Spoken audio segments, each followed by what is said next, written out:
So this might be the hardest preaching moment of my life, hardest act to follow, but reading the Prodigal Son is perhaps the easiest story to follow all of that.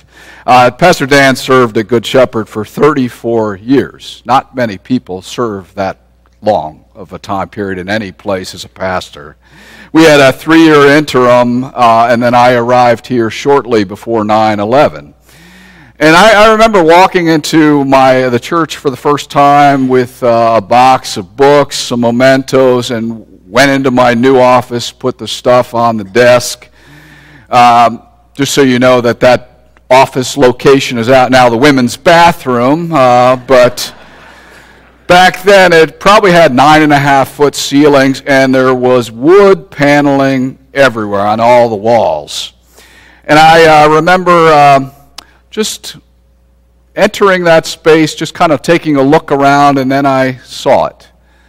Looked around, and I saw a bunch of really, really dark rectangles on all the walls.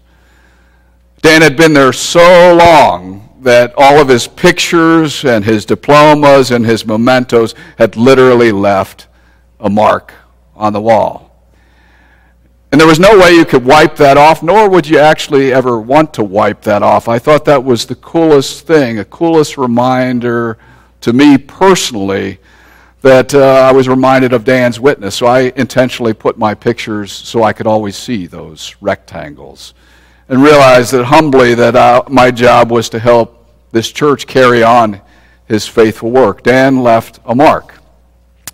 And when I think about him, I remember him as a missionary. That's one of the things I always want to celebrate about Dan. Not all people are cut out to be a missionary. Not many people actually can do that kind of work, starting from scratch.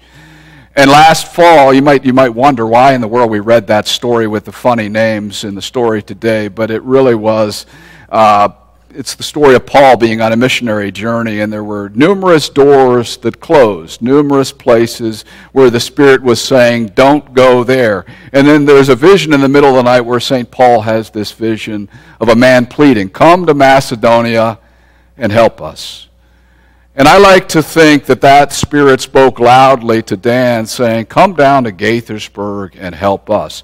At the time, Gaithersburg was a cornfield, an outpost. There was not much here, but somehow he arrived feeling that this was the place to plant a church. He began knocking on doors, inviting people to be part of a movement here, of reaching out here in Montgomery County. I would have loved, these kids have these GoPro cameras anymore that can record everything they're doing. I would love to have had Dan wearing a GoPro camera, knocking on a door and seeing how he interacted with people. But some of the people here today were probably recipients of those knocks on the door and joined in the movement.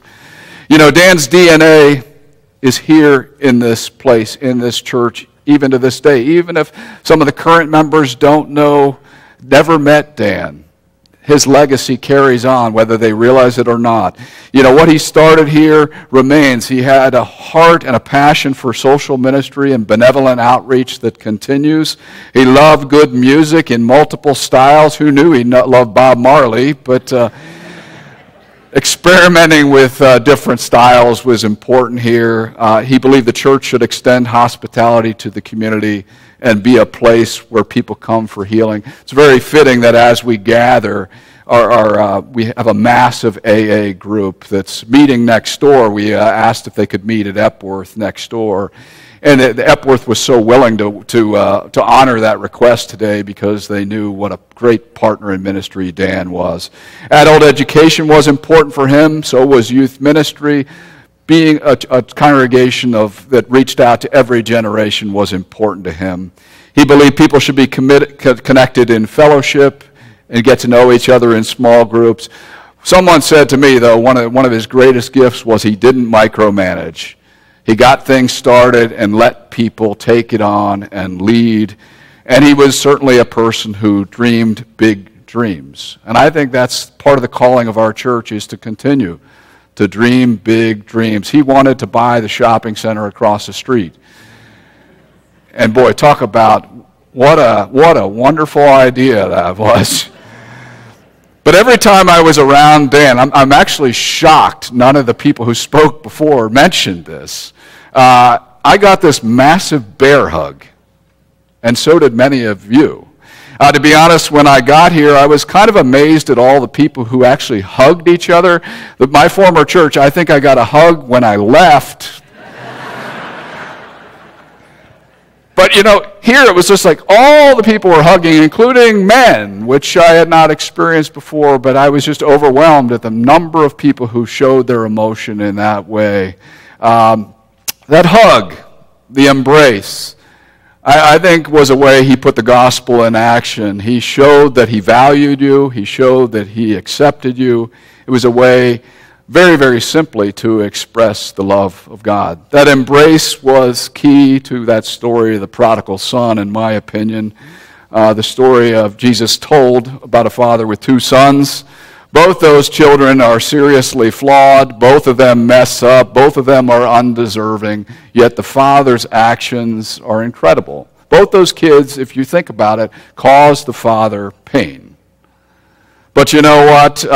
Henry Nouwen, one of my favorite authors, I think Dr. Zanner, knows this book I may be referring to. He talked about the wounded healer. The father is a wounded healer in this story.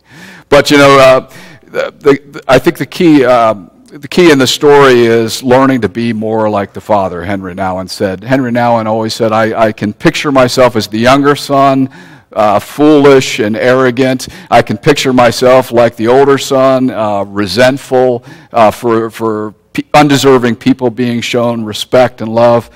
But the key to life is learning to be like the Father. And I think that is the genius of Dan in his ministry, was he really did learn to become like the Father who runs out to hug and embrace and bring people into the fold, whether they realized their sins or not.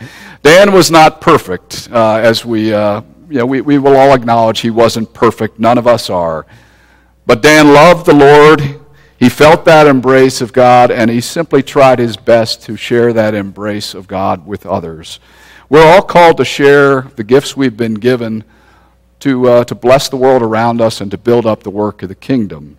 We serve with what we've been given, not with what we've not been given. Dan's a great example of someone who simply understood his gifts, put those gifts into God's service. He made a difference. And we were impacted by that. I forever will be grateful for following in Dan's footsteps here at Good Shepherd. Where we are today as a congregation, I think, is a reflection of his long and faithful ministry.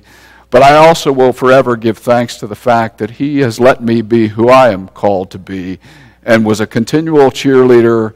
And I always felt his encouragement, his support, and him cheering me on. And as we move forward in our ministry, we will never, ever forget the important legacy of our founding pastor and his good and faithful work. Thanks be to God. Amen. I invite you to stand.